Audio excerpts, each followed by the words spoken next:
मरे के नाम पर सबको जय यीशु की।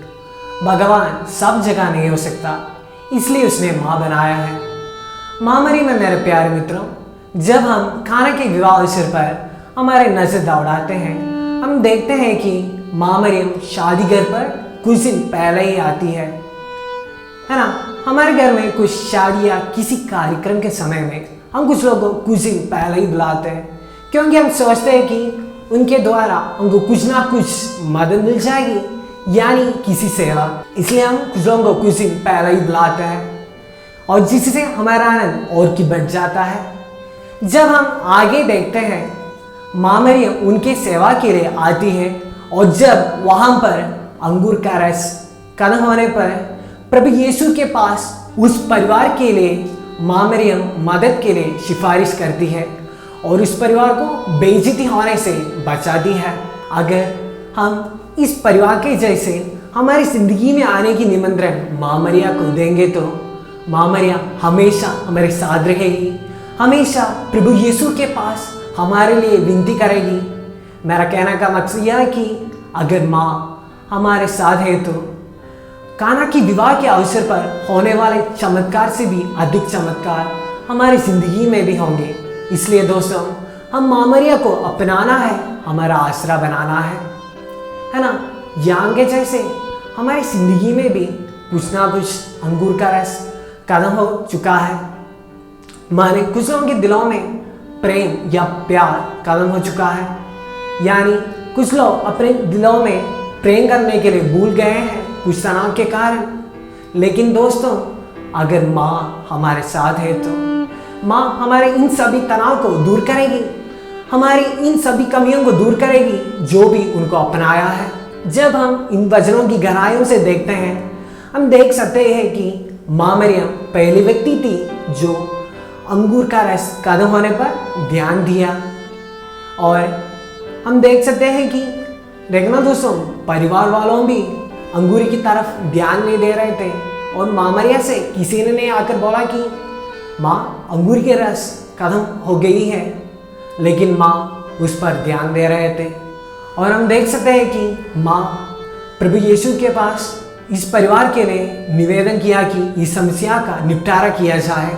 मेरे प्यारे भक्तों, अगर हम शादी के लिए निमंत्रण करते हैं तो ज़्यादा लोग शादी के लिए नहीं आते हैं बल्कि खाना के लिए आते हैं और हम उन्हें अच्छी तरह से खाना नहीं खिलाते हैं और पक्का है और हमारी बेइज्जती करेगी। लेकिन दोस्तों, माँ मरिया इस परिवार को बेइज्जती होने से बचाता है।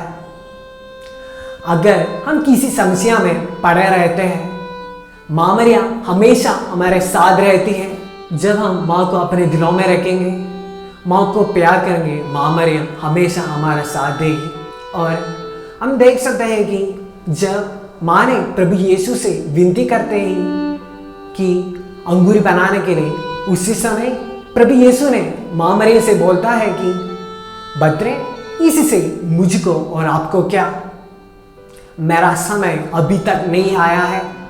लेकिन देखना दोस्तों, माँ मरिया के कहने पर प्रभु यीशु ने काना के विवाह के अवसर पर चमत्कार किया।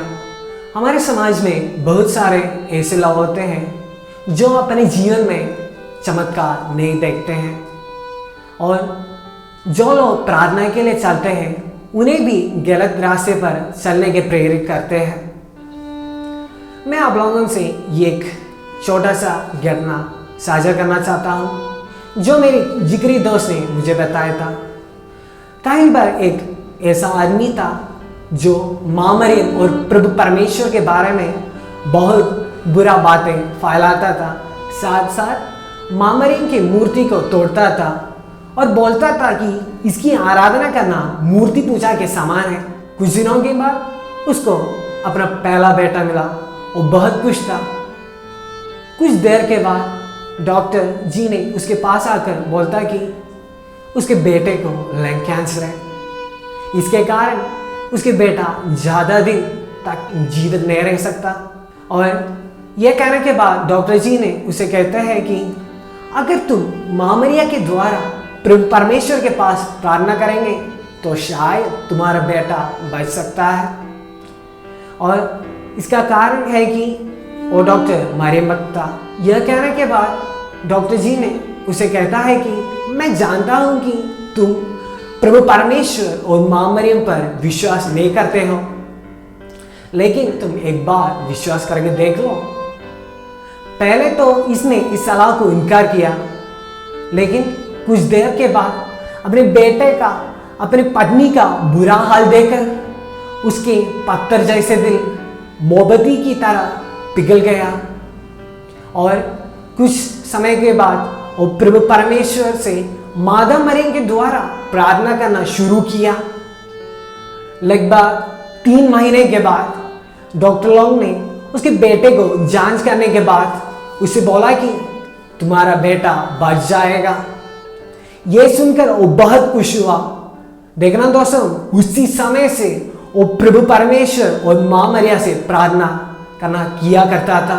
मेरे प्यारे भक्तों, अगर मां मरियम हमारे साथ है तो, और मां मरियम के मार्ग पर हम चलते हैं तो हमारी जिंदगी में ये से बदलाव आएंगे जो हम कभी सोचते नहीं है। सभी को जय यीशु।